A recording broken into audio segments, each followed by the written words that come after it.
It's a beautiful day in the neighborhood, a beautiful day for a neighbor. Would you be mine? Would you be mine?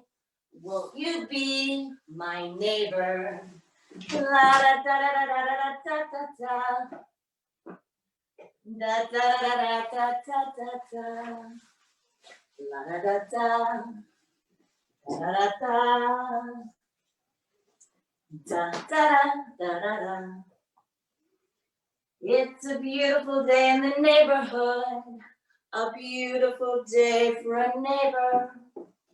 Would you be mine? Could you be mine? Won't you be my neighbor? Hello, friend. Have you wondered about the idea of joy? Have you ever thought about joy as a spiritual practice? A spiritual practice that does not need to be based on conditions.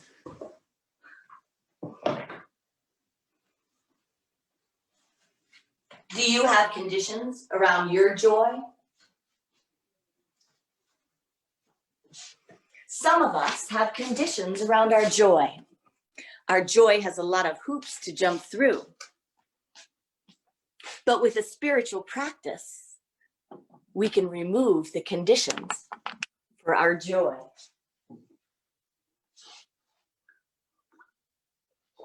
Would you be my neighbor? I did it. I did it, friends. I did it. All for you, only for you. So one of my great minister friends, late great minister, named Sky St. John, who was a professor of many of ours in ministerial school, he always encouraged us to be goofy and ridiculous. Well, I called it goofy and ridiculous. He encouraged us to use tools in our talks that would help people remember things, that it was more about the impact you have to bring a backpack full of stuff and unpack it so that when people are thinking about their stuff, they remember I can let go of things by just getting everything out of my backpack. I don't want to put one more heavy thing in my backpack. He wanted you to sing songs right in the middle of the talk and be giving a sermon and just start going, it's a beautiful day in the neighborhood, a beautiful day for the neighbor, even if you have a terrible voice or are scared to sing, sing it anyway. Because when you do, you create an impact, you share and spread joy.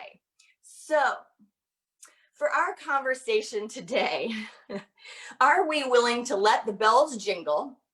And are we willing to silver the lining? Are you willing to let the bells jingle? And are you willing to silver the lining of life? When we have conditions around joy, when we have conditions around joy, we limit our ultimate potential. We limit the God flow of life. We limit the love burst that comes in us and through us and as us.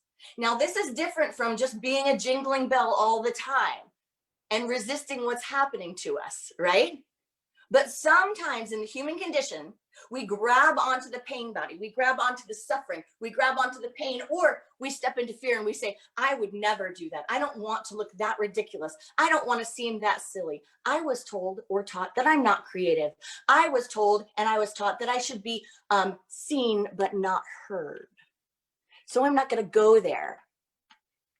So what are the things that limit your joy? What are the things that limit your joy? And are you willing to explore the idea of unconditional joy? See, unconditional joy to me is an experience where we open our heart center and where we open our being to allow joy in any moment, regardless of the conditions, even when it surprises us. Even when it surprises us. And that takes a spiritual practice. To have joy that can jump through the hoops of imperfection, that can jingle with bells through the cacophony of life, and that can silver the lining of every experience is a spiritual gift that can come in when we engage our spiritual practice. Traditional joy has needs. Can you hear me? Traditional joy has requirements. Traditional joy has conditions that must be met in order to experience it. Unconditional joy has no conditions. This is the practice of spiritual joy. The Dalai Lama practices unconditional joy. 1,000,001 reasons to not have joy, yet one of the most joyful beings on the planet. You know, when I was very young and I was at my Pop's funeral in New York. And I remember being at the funeral, and I think I remember this correctly. My sisters might correct me. But the little ones, and I was pretty little. I don't know how old I was, but I was pretty little at the time. And so there was this little troop of kids at the funeral, which was, terribly sad and a mourning experience. And the little kids that were all gathered, I remember distinctly at one point, all of us laughing, just in a fit of giggles. Like we just fell into a fit of giggles and it was uncontrollable. It was just like, we couldn't stop laughing. And the older ones were kind of going, like, hey, we're at a funeral, like this Pop died. We're not allowed to be laughing. We're not supposed to be laughing. And I don't remember like who shared that we weren't supposed to be laughing really. And I think I remember this correctly, but I feel like I remember my dad just saying like, it's okay, let it be, let it be, it's okay. This happens. But definitely someone did, because I remember later, and I think it was a conversation with him where he just explained that, different feelings come up and that's something that can come up. And it doesn't mean you disrespected Pop. It doesn't mean that you don't care and you're not sad, but that's what was there and you were with what was there. How beautiful is that? How beautiful is that to honor what is and to allow laughter even at a memorial, right? But how often, I've done it myself. I've been at a memorial and had a person that's a little overly cheery there, that's on my end of the serving side, where I've said, hey, let's stop skipping around so much, Someone just passed, people are crying. Let's maybe not play that flute as festively. Let's get a mood going here. How often are we taught and trained to show up differently than what we feel, than what is authentic in the moment? How do we train children, and how have we been trained since we were children to behave appropriately in ways that, yes, some of that's good, but in ways that stifle joy?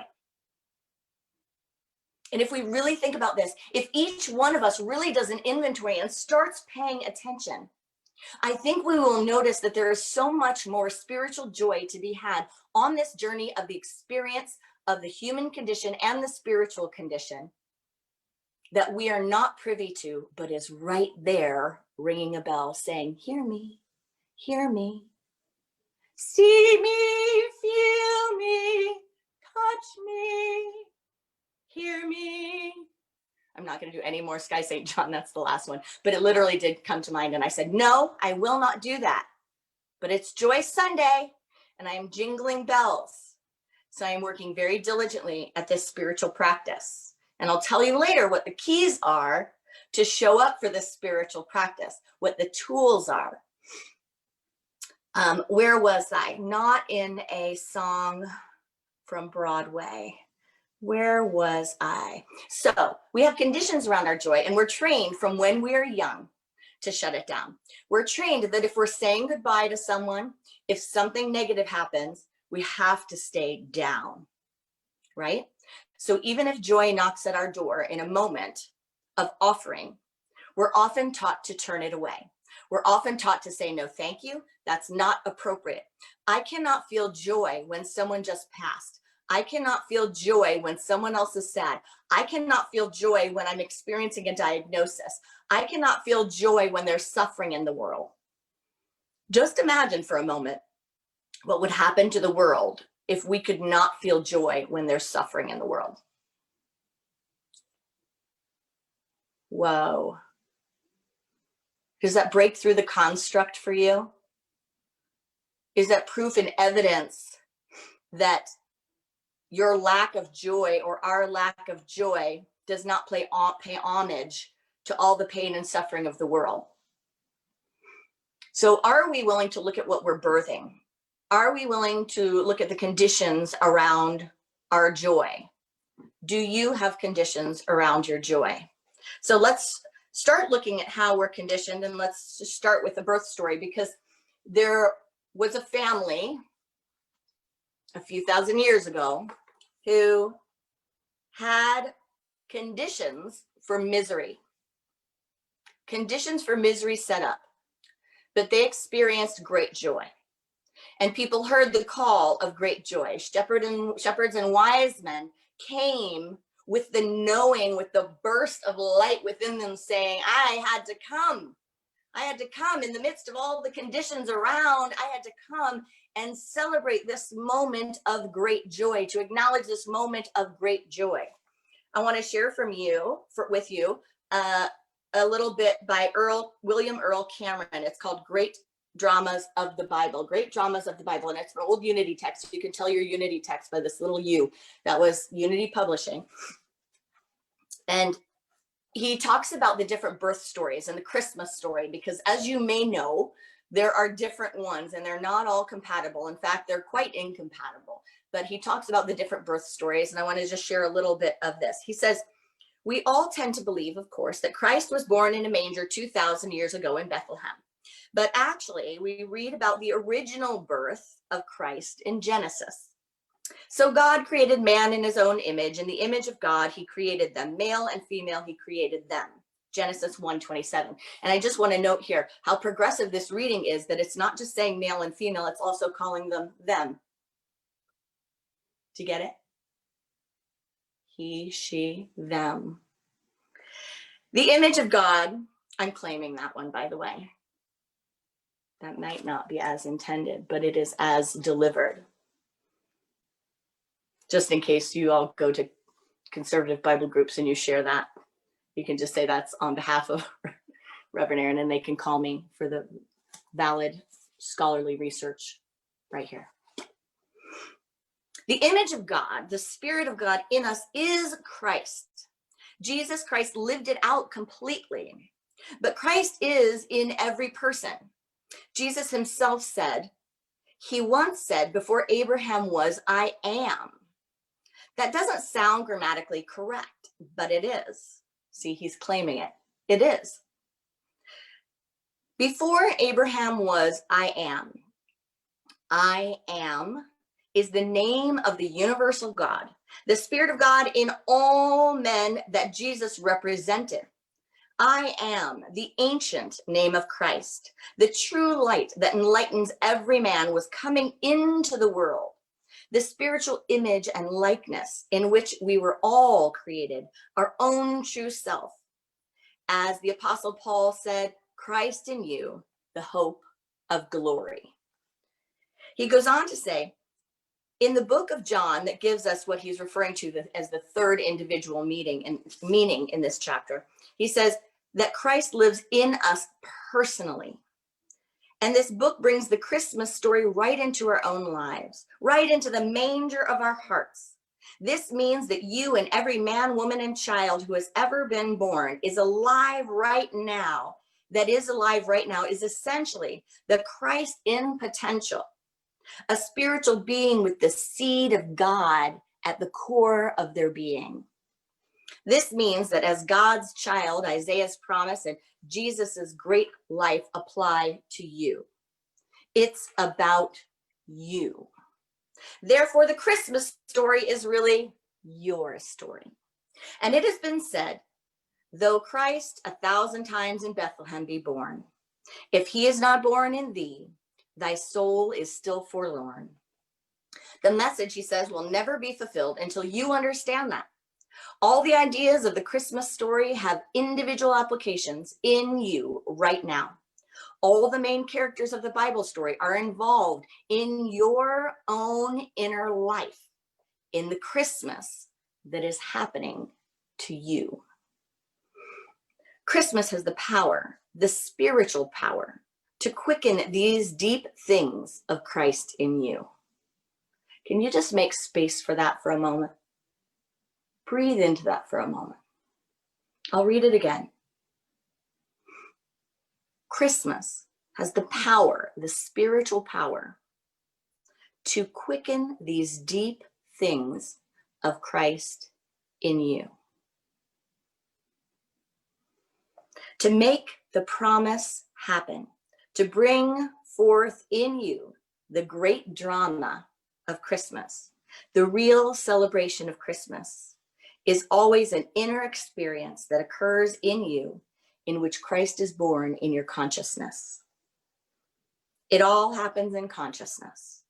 It is an inner drama in which spiritual awareness is quickened in you. The Christ Spirit is literally born into your awareness and becomes a vital part of your humanity. So this Sunday of Advent is Joy Sunday. Faith, peace, love, and joy. The expressions that come into manifestation to birth the Christ. The way showers for the awakened potential to reach you and to reach all of humanity. So when it comes to joy, are we willing to let go of our old conditioned ideas of what joy is and what must be in place to have it? Have you considered joy this Christmas? Have you considered how your joy might be limited by conditions? Have you had any conversations around that? About how your joy could be limited by conditions? Now, this practice doesn't say that we don't feel that. This practice doesn't say that we don't mourn when there are things to mourn about. This practice doesn't say that we shut ourselves down. But here's the spiritual practice with emotions. The spiritual practice with emotions is to be with them. Just to simply be with them, to be in allowing. But the human condition does something else. The human condition might step into allowing, but then it grasps, it holds on. And then from holding on, it creates a story. It births a story. And that story becomes wood and windows and doors and walls that you build around yourself, so that only what your mind feels like is appropriate or conditioned or unconscious can come through. So the spiritual practice with joy is about not allowing those walls to be built, about being present to what is, but being unbound by conditions and allowing yourself to be surprised. So we had a fabulous question in our Zoom room after the service. We have a delightful time every Sunday, a sacred time, a deep and connecting time every Sunday right after the service in the Zoom room for everyone who's Zooming the service. And a great question was posed, and it was about presencing, how it can be a little depressing thinking about this holiday season and how it's different. And one of the different things can be not getting together with extended families or kids or grandkids or people that you love in ways that you generally do. And what are some ideas people have around that about what you're doing for Christmas to create something, make it new or make it less, depressing or whatever it is. And I am going to extend this also to anything that's different this year. So it may be that a person that was here is not here anymore. It may be that money that used to be here to buy gifts is not here right now because of unemployment or underemployment, whatever it is. It could be something, you fill in the blank, about what makes Christmas different this morning and what poses the opportunity for the human condition to create a caged Christmas. And when I say Christmas, I'm not just talking about the day. I'm talking about the birth of the Christ consciousness. I'm talking about the flow of life within you. So you think for a moment on the conditions in your own life or your world. And what are we willing to do? So in the Zoom room, we had a good conversation about some ideas, the idea of, well, is it kind of depressing to thinking about like Christmas on Zoom? Like, okay, that doesn't solve it for me, because Christmas on Zoom on a computer does not just bring joy to my heart. And we talked about different ideas about playing games on Zoom and this and that. And then I shared a bit of a practice, and this would come from a Buddhist practice of being present. But what if you dedicated any suffering, any sadness that you experience based on conditions this year to a meditation and a healing practice for anyone and everyone who that feeling that you're having that's unique to you this year, that you're like, I've never had Christmas alone, or I've never had Christmas with only two people. I've never had Christmas without X, Y, and Z, or I've never not had the ability to give my children, gifts for Christmas, or give my family members gifts for Christmas, or whatever it is. Consider the invitation with whatever it is that pains you, to use it as a practice for the benefit of all, to dive into the knowing that for some people, even though this experience might be unique for you this year, that for some people, this might be every Christmas. It might be every Christmas that someone spends it alone because no one invites them to the Christmas table, because their family is gone, or they're not connected with family and friends, or they're not mobile and able to. Consider all of the parents, grandparents, friends, relatives that almost never have money to give a gift, and what that feels like. And so as we presence the feeling within ourselves, I invite us to just start presencing it for all of humanity. Presence it for everyone that this feeling is common for. For anyone that's hungry, that hunger is not a foreign experience, that poverty or aloneness or isolation is not a foreign experience. And allow that practice not to bring us down, but allow that practice to take off all the walls and the conditions around joy, so that we from this space can create something, can create a connection and a healing and a presencing. You know how someone tells a story of pain and they tell it over and over? If you've ever gotten to an argument with someone, you know this very well, that until you actually hear them, until you really hear them, until they know they are heard, they will find different ways to tell you the story and bring it back again and again and again until you've heard the story. And once you have heard the story, once they have felt seen and heard, a healing happens. They no longer need to tell the story again. There is a connection, right? There is a unity of consciousness there. And that just breaks down the walls. There's an openness. There's a space for healing. There's a space for light. Well, the same thing I believe happens in the collective. So when there is great pain and suffering on the external, and when we can touch that suffering personally ourselves and touch it in a way that we have never touched it before, touch it in a way that's personal. You can read a story and you can have empathy. You could have sympathy. You can go, oh, you can feel that. But when you sit in a moment of pain or suffering or discord, and you can really tap in to all that have come before and all that are currently in that experience, and you can tap into that universal belovedhood and just go, oh, women for centuries, women for ages and ages and ages have gone through this pain. Then you know you are not alone. And you also, I believe, offer something out to the field of consciousness. So with those experiences, can we dive into a place of meditation? And my sister friend at Mile High, Reverend Michelle Madrano at Mile High Church in Lakewood, Colorado. She shared on AG&T Speaks this week a sacred practice, a Buddhist practice, where when you're presencing suffering, you know, we usually go into meditation trying to go, oh, I'm breathing in light, breathing out my stress. I'm breathing in the good.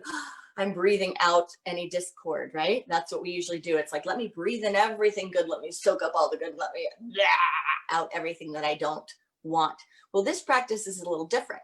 In this practice, you connect with your inner light. You connect with your grounded self, your centered self. You make sure first to fill yourself up with light, and then you invite in any stories of suffering, any things that have come to you that are painful, any thoughts of, you know, friendships that are disconnected, whatever it is, any thoughts of what's going on in the world, in you or around you, and you actually consciously bring them in. And you let them be there with light. You let them illuminate with the breath of light, and then you release them.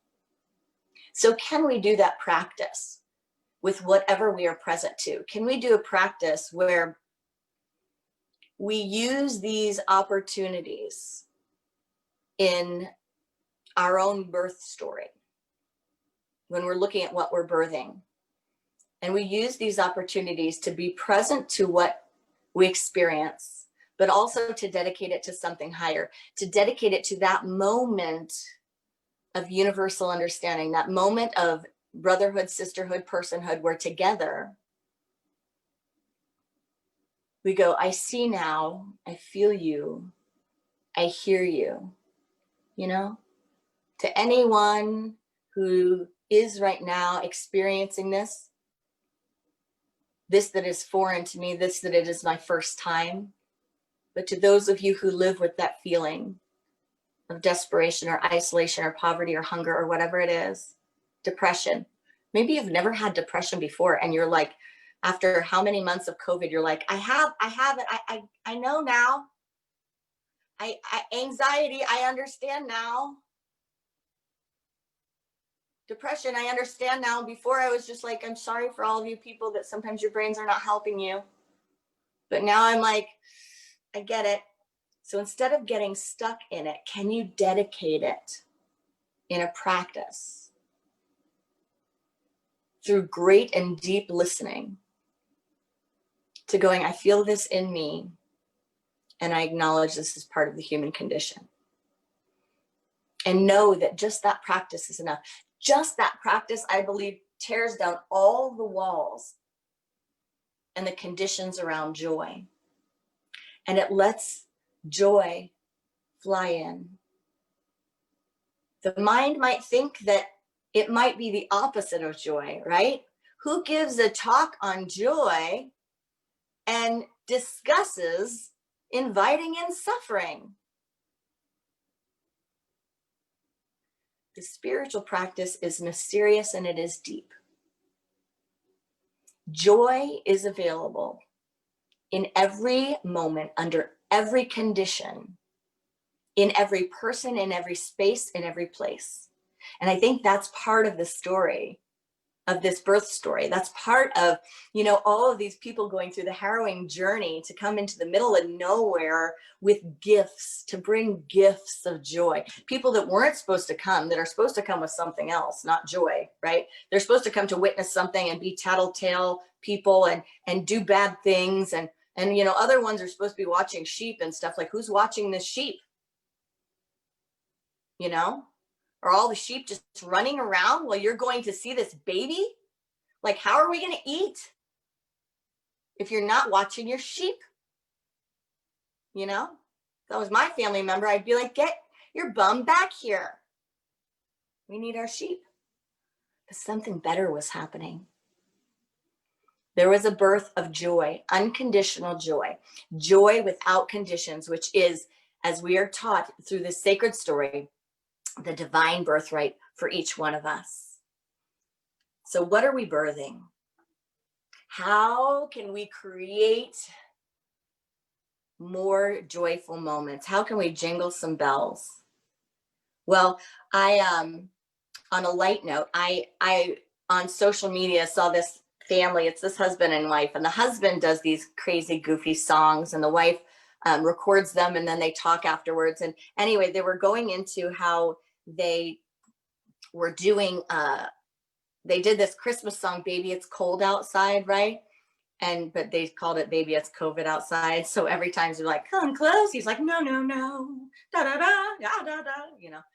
But at the end of the story, they started talking. After the end of the song, they started talking, and she shared how she's really happy that there are no Christmas parties because she's kind of an introvert. And he shared how sad and depressed he is because he lives for Christmas. He lives for all these parties, and now he doesn't, have them.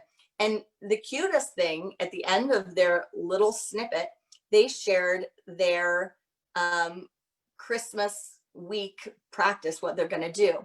And they said that they're going to watch old movies or pick movies out.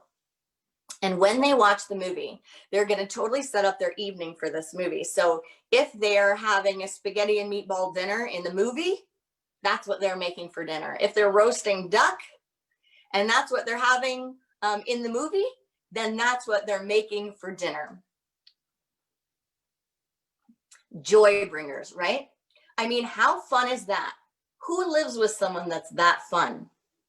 Who lives with someone that thinks about stuff like that? That's like, let's watch a movie on Christmas that we've watched 50 times. No, let's make the dinner that they're having. Let's see if we can set something up the way it is in the movie. There are joy bringers and there are joy makers. So one of the keys, one of the tools is to watch for the joy, to allow yourself to be the joy, but don't worry about it. If you feel like you're not that creative, one, that's a lie. It's not true. But just watch for it. Just watch for the things that are a little bit quirky and out of the box, and be willing to try something new on. Another experience I had was great. And of course it was with a teacher. My little one, we were getting together for a little Zoom party with some of our beloveds from our spiritual community. And one of the moms is, and their little son, and one of the moms is a teacher. And so we said we'd get together for a Zoom call so that the kiddos could hang out a little bit and we'd give it a try. And I thought we'd just pop them on Zoom and they'd talk for a little bit and we'd see how it goes. But no, give it to a teacher, a joy-bringing Jingle Bell teacher. And what did she have planned? A scavenger hunt, like a little games, so that they could play games. So what's one of the first things they do? They have to go find something blue and bring it back to the Zoom screen. The next thing, find your favorite book and you go get your book and you bring it back. There was band practice, so they got to go to their instruments and play music together. We did yoga. So in this little bit of Zoom time with very little kiddos, we had this just diversity of fun experience, this joy-bringing experience. So I share those stories because in order for us to create space for joy as a spiritual practice, we have to break the rules and we have to break down the walls. We have to start trying new things, even if they make us uncomfortable. We have to come in the door as Mr. Rogers and get a red sweater and put it on, even if it feels so goofy. We have to allow ourselves to explore and experiment. How many of you have foods you don't like? Go ahead, just raise your hand. If you're on Facebook, post all the foods you don't like, post it in the chat, wherever it is. Whatever you don't like, post it. How long has it been since you've tried it? How long has it been since you've tried that food? How many different ways have you tried it cooked? Have you tried it fried? Have you tried it boiled? Have you tried it baked? Have you tried it in chili? How many ways have you prepared that food in trying it? Now, I'm not talking all of you that are like, I'm allergic to it. Don't dampen my joy. That's not what we're talking about here. We're talking about food that maybe since you're 5 years old, you were like, I don't like it. I don't like, what don't I like? I don't like the stringy, this is funny. You can't think about a word. It's called, okay, here we go. It's a vegetable and it's green. It's a vegetable and it's green. It comes in long stalks with a bottom that holds all the sticks together. and they're stringy. You break them off and they're stringy. And some people chop them into little pieces, and they put them in like macaroni salad. Celery! Heather won in the Zoom room. Celery is something that I don't like, but you know what I like it in? Macaroni salad. Give me all the celery you want if you throw it in a macaroni salad.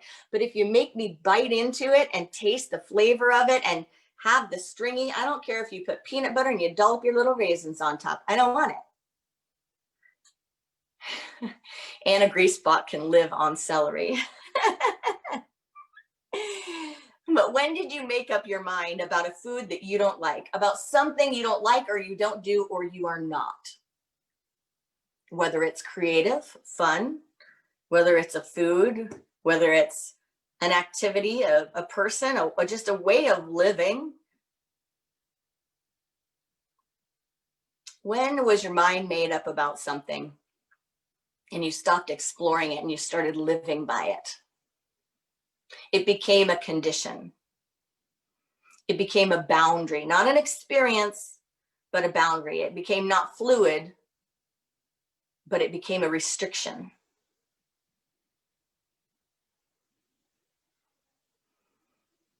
It was probably too long ago. How many of you with this food example have had something, that you were like, it's a no, no, no, no, but then you tried it again at some other point in time and you were like, I actually like it now. Give us a little wave, post what it is, post it on Facebook, give your recipe. Cauliflower is another thing that I don't like. Cauliflower, if it's not cooked and it's just like this dry, hard, crumbly cauliflower, but you put that in a gluten-free crust and you make a cauliflower crust. If you go to Trader Joe's and you buy their tempura cauliflower and you put it in the oven and it turns into this delicious mush, yum. It's one of my favorite things. But I would tell you 9 out of 10 times, I would tell you, I don't like cauliflower. Miso roasted Brussels sprouts. I mean, come on, guys. I use this example to encourage us to open our minds and to look at our conditions. These are the conditions we have around food and our taste buds. But we have a lot of conditions that we don't look into. We have a lot of conditions that we're not even aware of. We have a lot of conditions that have expired and we didn't throw them out. So how many other things have been affected by our conditions? How many things can be healed and expanded when we are willing to release our conditions? Many of us were taught things. Many of us experienced things and made assumptions, and we allowed those assumptions to go before us so that we lived into them. And when we do that, we create conditions. When we begin experimenting, remember this is so silly, but when you begin a new thought, this is so goofy to even, I'm a little embarrassed to give this example, but I'm gonna. But when you are new to new thought and you're new to the power of your mind and the power of demonstration, what do you start doing? You start praying for parking spots. Yeah, parking spots. You start experiencing it and you're like, I can do it. I can manifest a parking spot. When I go to the front, there will be a spot right there for me.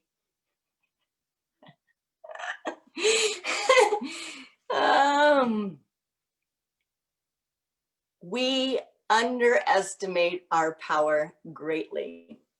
We underestimate what our boundaries and conditions do to the rest of our lives. There is so much more joy to be had when we live unconditionally, without conditions, undoing the conditions. So when we do this, say with this food example, if you're willing this Christmas week to give yourself a Christmas present of the food you think you hate, And maybe try it in a new way, cook it in a different way, ask someone for a recipe that they love, whatever it is. Try it and see. Start trying these new things that you say you don't do.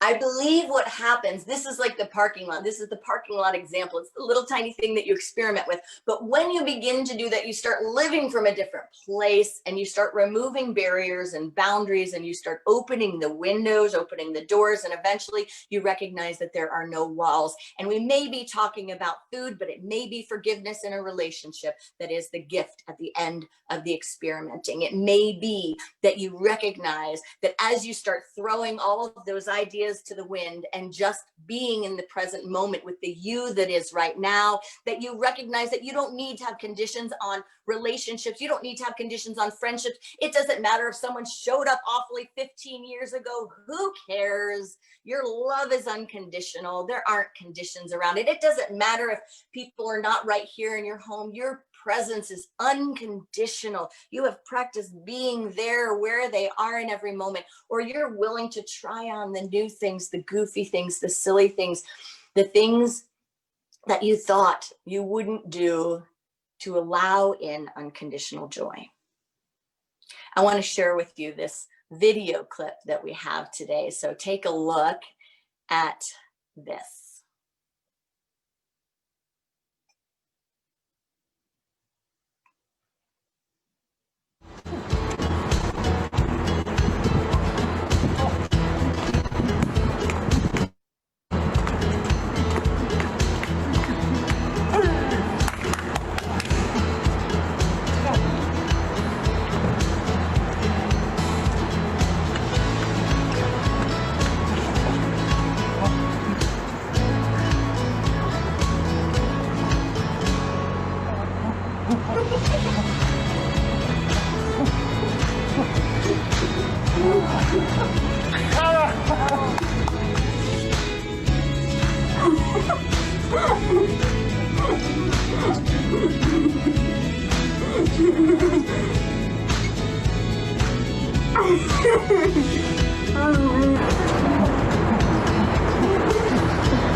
This sprinkler.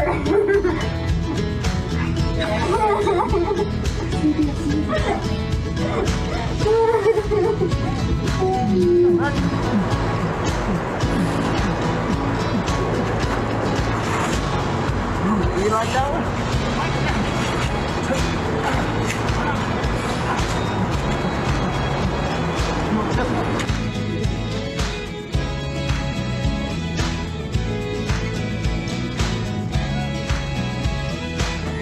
See that? That's